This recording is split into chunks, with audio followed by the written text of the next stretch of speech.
Hello and welcome to another episode of Not Tripendeja. I'm your host, Cristalina. Today's topics are relationships and boundaries. And trust me, this is going to be a hard topic for me to discuss, but let's do it. I want to start off with relationships. On last week's episode, I told y'all about my unfortunate shortcomings and how I was so in love. I blurred the lines of the boundaries for that relationship. But to be perfectly honest, it wasn't just that relationship. There were plenty of times when I would allow the people closest to me to hurt me, and I wouldn't say a thing because I told myself that was family. You never leave family hanging. Truth is, boundaries are something that we need in order to protect our space and our peace. I was a people pleaser. Do you know what happens when you're a people pleaser? They take advantage of you. Not everyone takes advantage. I do want to clear that up, but those who did, however, thought that I would never notice, and thus blurred the lines. I guess I'm at fault for that. I was raised to share, but I never held anyone accountable from taking from my cup, so to speak. Boundaries that I wish I had put into place. I would say emotional well-being, physical and financial boundaries. Being in a relationship for 8 years really gets you comfortable. Truth is, while he was comfortable, I wasn't. I'd often have to question myself and then talk myself back into whatever that situation was. Let me clarify a little bit. I realize that statement is quite vague, but I was working a full-time job. I was the main financial support of the house, and it always weighed heavy on me, and I had to be in charge of the finances. I worked really hard.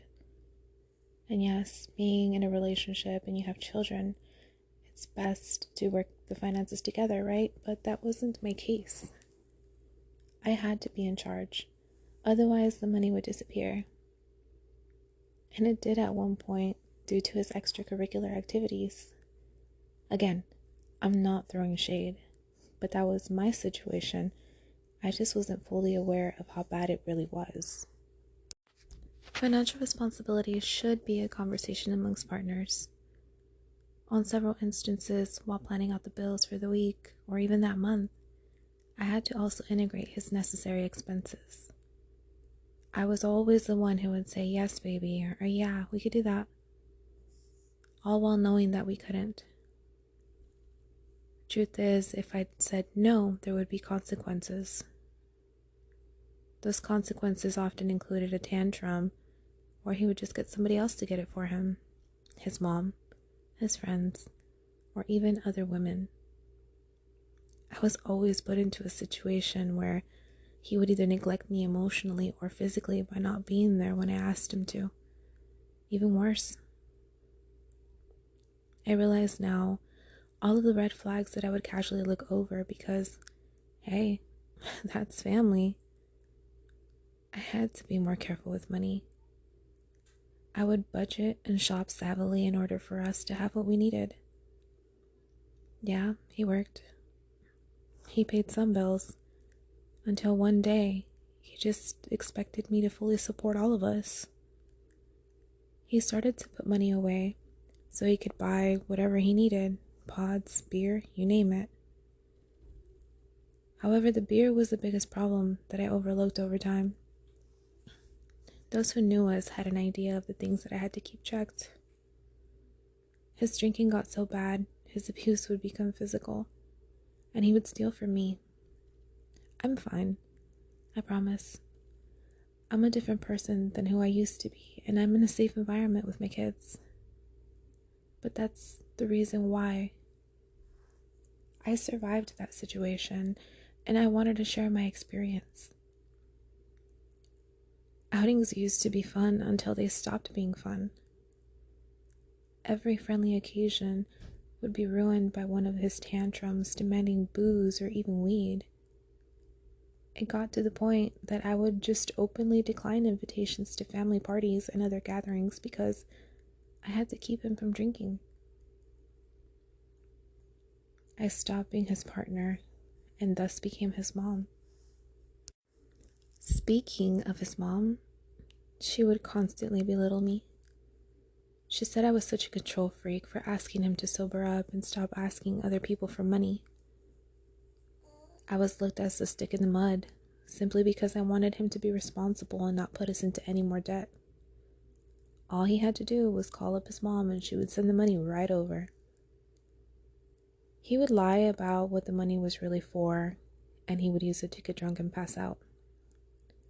I eventually built the courage to bring it up to his mom, and I asked her to stop his habit. Well, to support it anyway, since it started to really affect our relationship. It was then that I was informed that he was asking for money to get our kids food and even drinks while I was away. This confirmed my suspicions of where the money was really coming from. There were even times she would randomly show up at my house and bring over beer for him. The more I asked her to stop, she would simply say, "He's an adult, he can do whatever he wants." I didn't agree, and because I didn't support those type of needs, I was called names. He was never really held accountable for his choices, and all because she continued to enable him. Emotional well-being is an important boundary.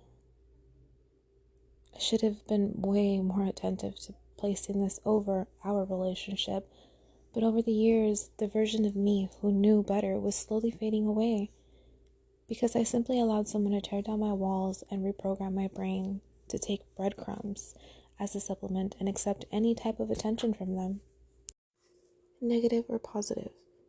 And if you don't know what breadcrumbs are, breadcrumbing is the act of sending flirtatious but non-committal social signals in order to lure your romantic partner in without expecting much effort. I stopped expecting any effort from said person, and the bare minimum was better than nothing. Emotional well-being is when you are able to have your own emotions separate from the other person and allowing yourself to feel what you need to feel and process your own emotions. Basically, it's how well a person manages all their emotions, copes with stress, how they relate to others, and they make the choices that help you lead to a fulfilling life. You would think that'd be easy enough, right? But not a lot of people understand that you allowing yourself to feel what you need to during a time of stress or hardship is normal and acceptable. While most people find a solution to the problem at hand, I would have to carry that burden while continuing to still be their personal, emotional punching bag. Being told daily that my emotions were invalid or I was overreacting was something I heard quite often. See, but it wasn't just from him. It was also from friends, from family, and also previous partners. When I would express how something was either unfair or it just didn't add up, I was considered the problem. Expressing any type of discomfort at all, I was referred to as delicada or delicate. When the closest people to you make you feel unsafe by expressing yourself, that is a problem. I was being belittled for the choices I made, and I was constantly criticized. I never felt alone as I did when I was not being heard by the ones that I loved. Yeah, I could have walked away. But tell me, how do you walk away from your own family, from your siblings, from your parents, and the people that you stood by? I wasn't taught much about boundaries as a kid, and now I see why it was so easy for me to be a victim and allow people to walk all over me. Now, as a parent, I'm able to teach my children about boundaries, personal space, and voice themselves if there's something that they need to speak on. I don't want my children to fall victim to the same faults their mother did, because I was just simply not aware that I could say no. Growing up, I was taught to be a good girl. Good girls listen and follow directions, good little girls don't talk back, and so forth. I was docile to a degree. But under that docile little girl was also a woman who wanted to speak up, and she did. It took a while, but I did. I wanted my relationships to work enough to where I would literally silence myself for their happiness. I was conditioned to be a good girl and a good wife to someone who never deserved it in the first place. Knowing what I do now, being heard is more important than pleasing someone when you're unhappy. Being emotionally well is necessary to be in a healthy relationship. As you can see, I was in a string of toxic relationships from the beginning without actually knowing. One would assume that I had low self-esteem, but that's not true. I loved myself. I loved who I was. But I allowed myself to be wounded, and it took its toll on me. Going from being the happiest girl to a young woman, I met so many people who had it worse. While I thought I had dodged physical abuse from someone who had mentally and emotionally abused me, it was only the beginning before I moved to physical. Friends and family would say that I was simply overreacting when I reached out, and always told me to get over it because it wasn't until he laid a hand on me that I would know what that abuse was really like. Physical boundaries are also important to have. Another one that I didn't pay attention to, but I definitely should have. At family gatherings, I was taught to hug all the members of my family when either arriving or leaving. Now, giving hugs to people I'm comfortable with is a little bit different. However, I would hold out my hand and say goodbye before being pushed into a hug. I would loudly voice that I did not want to be held, but again, my family would just simply call me a sangrona, which essentially means that I was being stuck up or annoying. While most people express their personal love language, I didn't know my own. For years, I was under the impression a love language was the same for everyone. Hand-holding, cuddles, kisses, words of affection, or affirmation, you name it. But later I discovered that my own wasn't always physical. I enjoyed my partner to come up behind me and whisper sweet nothings into my ear. However, mine eventually turned into fear. It was no longer a love language at this point. I never knew the type of attention I would get from him, good or bad depending on his drinking. Often I would have to guard myself and begin to evade all forms of physical touch due to the instability of his outbursts. It wasn't always bad, but when it got to that point, I was in a state of fight or flight. I loved being in love. I loved with my every being. But if I could tell myself anything, I would tell myself to get out before it got worse. But I was so alone already. I had to face constant confrontations to situations that I was never responsible for. I was in too deep. I was addicted to the highs and the lows because I knew nothing more but him. He was my home, but at the same time, my worst nightmare. When I speak about physical boundaries, I really mean physical. When he was upset with me, he would push me away. It started with pushing, moved to shoving, and eventually striking me. The first time he pushed me, I was pregnant with our son. We had a disagreement over something along the lines of me asking him not to drink and drive. He didn't appreciate being, quote, cornered, end quote, and being told what to do. I asked for his keys so he wouldn't get into the car and drive away. But when I didn't move, he put his hands on my belly, and I was roughly about 7 months along when he pushed me into a wall. This incident happened in front of his mom and brother. While I cried not only because I was pushed into a wall, but because of the intent he had to cause harm to my unborn child and I. It threw me into a spiral. I was confused and scared. I couldn't believe the person who loved me would do such a thing. The room was silent. His mother not once said a word, and she looked the other way. That wouldn't be the only time she would witness his abuse and say nothing. Months down the line, the abuse progressed and eventually turned into a nightmare that should have ended, but it didn't. It continued for years. One fateful November night, I arrived late due to work. I had no key to enter the home. I had spoken to him about 10 minutes prior to let him know that I was on my way home. There was no spare key since it was a temporary stay. I could see him from the window and called out to him. To my surprise, he was passed out drunk, and our son was sound asleep.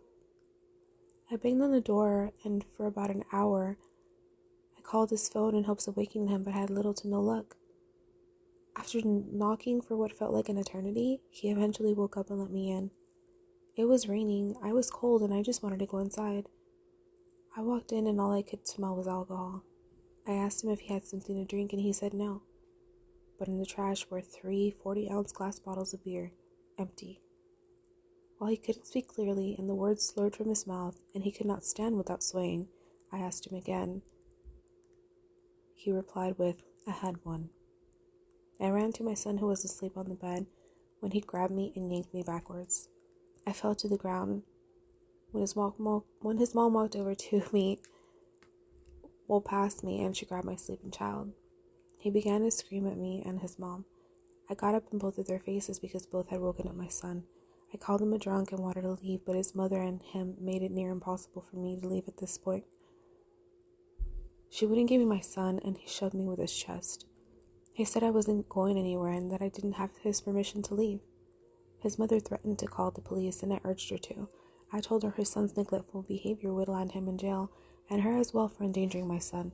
He stepped in front of me again and charged at me to grab my child. Once again, he shoved me to the ground, and I had grown sick of being pushed down. I got in her face and asked for my son. She declined and called me unfit. I explained the only unfit person in the room was her son, who drank himself to sleep. She called me names and said that she would make sure that I lose my child for defending him from both of them. She left, put my son on the bed, and slammed the door.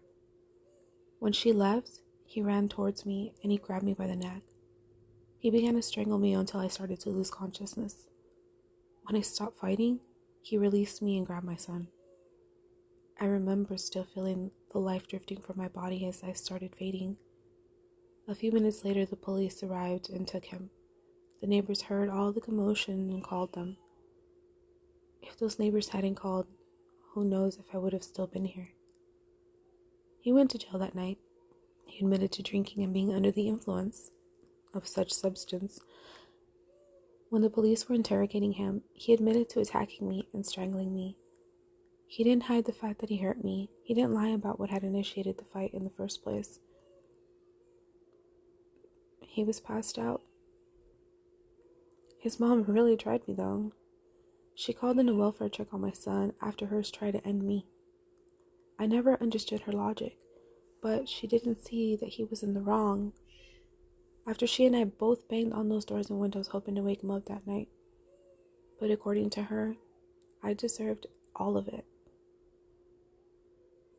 I realized that this episode got a little bit more real, and that's why I'm putting my story out there. But if you would like to hear more about what happened, please feel free to listen to next week's episode of Not Your Pendeja. And don't forget to hit that subscribe button. That way you'll be notified when the next episode drops again. I'm your host, Cristalina. And again, I'm Not Your Pendeja. Thank you for listening.